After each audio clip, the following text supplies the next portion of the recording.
আসসালামু আলাইকুম।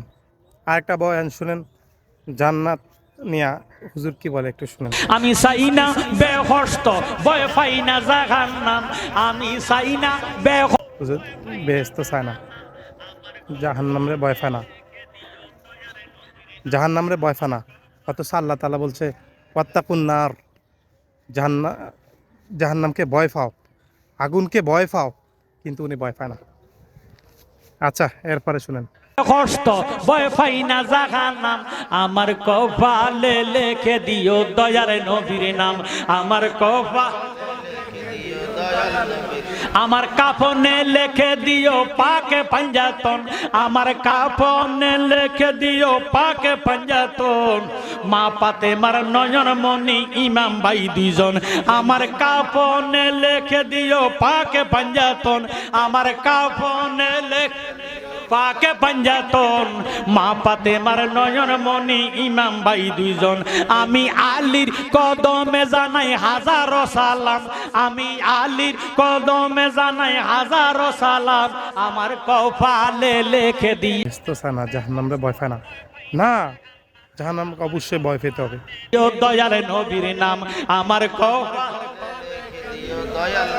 আমি চাই না বেহস্ত ভয় পাই না জাহান্নাম। আমি চাই না বেহস্ত ভয় পাই না জাহান্নাম। আমার কপালে লিখে দিও দয়ার নবীর নাম। আমার আমার নতুন বাসর ঘরে শুয়াইবে যখন। চিনেননি এই বাসর ঘরের নাম কি?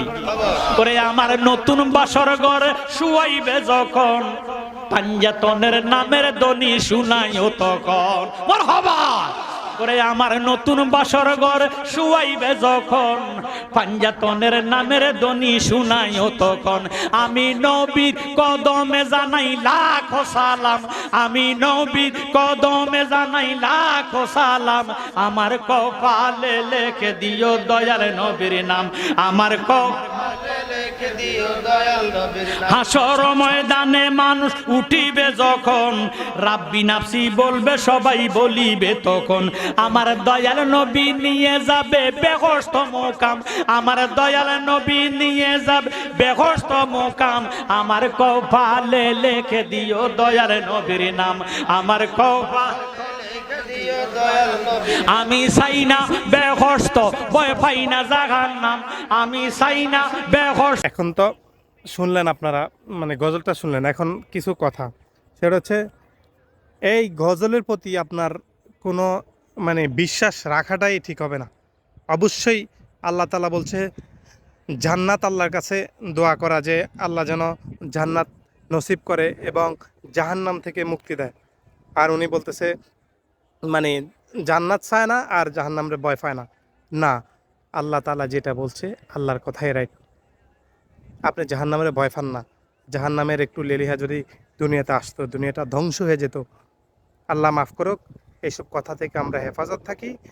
আর অবশ্যই আমরা দোয়া করি আল্লাহ তাআলা আমাদেরকে জান্নাত নসিব করবে মৃত্যুর পরে। এটাই আমরা আল্লাহ তাআলার কাছে আশা করি।